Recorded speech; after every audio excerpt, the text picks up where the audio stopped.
Hey, what's up? My name's Lindsay Elizabeth, and I'm a self-published indie author, and I come on here pretty much every month to tell you guys how much I make as an indie author because I think we all deserve to know. Not specifically about me. I think it's just nice to have the transparency in the publishing industry and get a little bit of an idea of what other indie authors are making, how book sales are going, and if Kindle Unlimited is actually worth it. So I am a writer of dark fantasy with some romance, and if that's kind of your jam, I got some books linked in the description for you. I'm also going to talk about them really quickly just before we get into the numbers, and I will put timestamps below. So I'm going to talk about the books, we'll get into the numbers, and then I'm going to do a little bit of an indie author book haul because why not? I love my fellow indie authors. I have like a stack now. So the numbers that I'm going to share are based off the 2 books that I have self-published right now. And when I say self-published, I mean I did the writing, the editing, the finding beta readers, the other editing. I edited a billion times, and then I made the cover myself, and then I hit self-publish on Amazon, Kindle Direct Publishing. Also on Kindle Unlimited. So it's out there, it's in the world, and I did it all myself, and I did it for under $100. And if you want to know how I did that, I have this video. And if you want to know how I market the books, I have this video. But the books by themselves are, the first one is Kingdom of Ash and Shadow, and this is about a morally gray firebending king who's kind of Zuko-coded, who forcibly marries the enemy's sheltered princess who's said to keep her powers a secret her entire life, and then things just kind of go off the rails from there, let's be real. And these are part of an interconnected series, so all of these books kind of have a different character that they follow through their origin story, so to speak, and then they all come together. So the next book is Kingdom of Shadow and Ice. Titles share a word. Yes, I know. They sound really generic. Yes, I know. Kingdom of Shadow and Ice follows the morally gray firebending king's mother through the downfall of her fey kingdom and the tragedies of her life, and through the choice that she has to make between love and war until a choice is made for her. Those are the 2 books that I have out right now, and I do want to show you something fun about the covers. Fun thing is that these 2 ladies are looking at each other, right? Rosalie is looking forward, she's looking at the future. Annick is looking backward, she's looking at the past. I just got a proof copy in for the 3rd book, Kingdom of Ice and Nightmares, and it has the annoying not for resale bar that Amazon puts on there. I at the very least wish you could change what the text was. Like if you wanted to do these as ARC copies, I wish you could be like ARC copy or like advanced reader copy or something like that and change the text.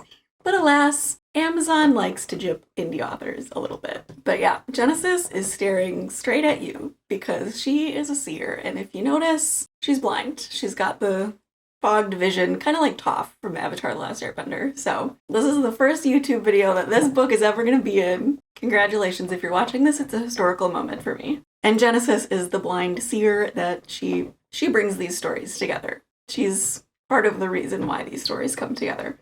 So those are the books, they're linked in the description. Super fun, I enjoy them. There's a lot of romance, there's Easter eggs, there's like so many callbacks to different scenes. If you like Marvel or Taylor Swift or like things where you really have to pick out little itty bitty details, that's what I like to write. So they're there. You don't have to buy them. You can read them for free on Kindle Unlimited, but they're out there, just saying. All right, if you watched all the way through my little explanation, thank you. And if you skipped to this section, also thank you. But here are the numbers. So for September, Kindle Unlimited pages read was 8,277, which is kind of a low month for me. And if you want to know more about the last few months of data, it's in this video. So you can watch that one. I'm not going to go too far into how that compares to other months because it's in that video, but I will be doing like a year-end breakdown either at the very end of this year or the beginning sometime of next year. So hit subscribe if you want to see how much I made in 2023 versus like 2024 as an indie author. I think it'll be interesting. So 8,277 page reads. And total orders, drumroll, I had 6. 5 were for the first book, 1 for the second book. I'm pretty sure they were all ebook. Yeah, they were all digital. So I'm just rolling in it, you know? And then last month, September 2024, royalties, $56.18. So pretty much enough to cover my Adobe subscription for the month, which is good because I buy the whole year's worth. And if you're curious, I'm not super disappointed by that because I also have a full-time job. So this is not the only income that I rely on. It's a nice little side hustle income. It's one of the few side hustles that I have. I also have not released a book since June of 2023, so I know sales are going down for that. Sometimes sales go down because of election years, and especially during presidential elections, like is happening now. I did see some data that book sales, especially fiction book sales, went up during the 2020 election, but that's also kind of correlated to being the pandemic and people being quarantined and having to stay home and kind of find new hobbies. But historically, during election years, fiction book sales have dropped a little bit. And I believe in 2016, they dropped by like 8%. If I find that information that I read and I'm remembering it correctly, I'll link the article wherever I found it. But I was like, why are book sales so slow? And I think a lot of my fellow indie authors feel that too and have seen that, which is one of the reasons why I think sharing the ups and downs is so important and being transparent. It doesn't have to be even necessarily about income and the numbers that we're raking in, but even just having some kind of a benchmark and saying, yeah, sales were like astronomically slow for me too. Cool. Glad I'm not the only one, because that is what I've been seeing online in the community. So I could be pushing more marketing, and I just don't want to burn myself out, especially because I have been really working on finishing this book.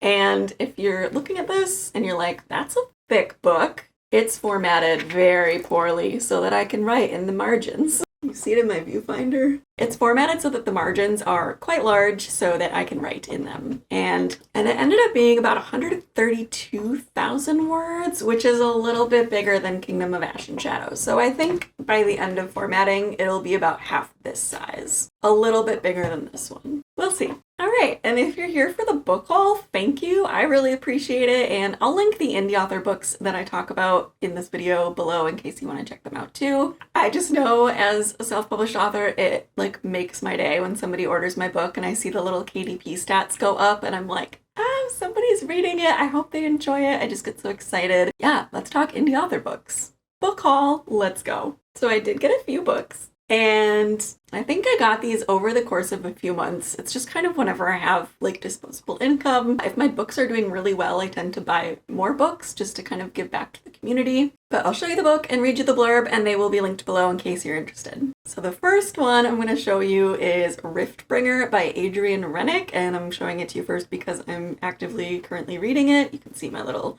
grocery list that ended up being a bookmark because it is what it is. First off, cover, just take a moment to appreciate the cover. Like, this might be my thumbnail. Okay, gorgeous. I don't see a lot of yellow books, even for sci-fi. If you can't tell from the cover, it is sci-fi. Adrian Rennick, very sweet person. I think I am mutuals with the authors that I am showing you their books. So, just fun tidbit. I enjoy interacting with them online as well. So, Riftbringer by Adrian Rennick. The top says Power, Pain, Potential. And Adrian describes this as kind of like an Agents of S.H.I.E.L.D. meets something else that I can't remember off the top of my head, but like dark sci-fi. So like a little scary. Spooky season. Nice fall winter read. There we go. Okay. Power, Pain, Potential. After her best friend is murdered by a shape-shifting Aeonite, Liana pours herself into her work for Terminus, the underground rebellion most superhuman anomalies look to for justice against such crimes. As an anomaly herself, it's hard for Liana to balance hiding in the shadows with bringing dirty truths to light, and her slip-ups bring her to the attention of the ruthless leader of Terminus, Matthias Stryker himself. Terminus is cutthroat, but they're not the only ones watching. The government agency, EVOS, is out for anomaly blood, and when Liana is caught in the crossfire, she has no choice but to play along, especially after hot-headed Agent Wallace backs her into a corner with his deadly plan: de-escalate the rising tension between factions and prevent war on a cosmic scale by using Liana as a double agent. It doesn't help that Liana's relationship with Stryker is shaky at best, and helping EVOS as an anomaly is like playing with dynamite. But unrest is stirring. Wallace is making some irritatingly excellent points, and Terminus's reputation is growing worse by the minute. Liana is out of options, all eyes are on her, and it's only a matter of time before she's the one thing left that will make or break the peace between worlds. I'm like 6 or 7 chapters in. It's good, guys. It's good.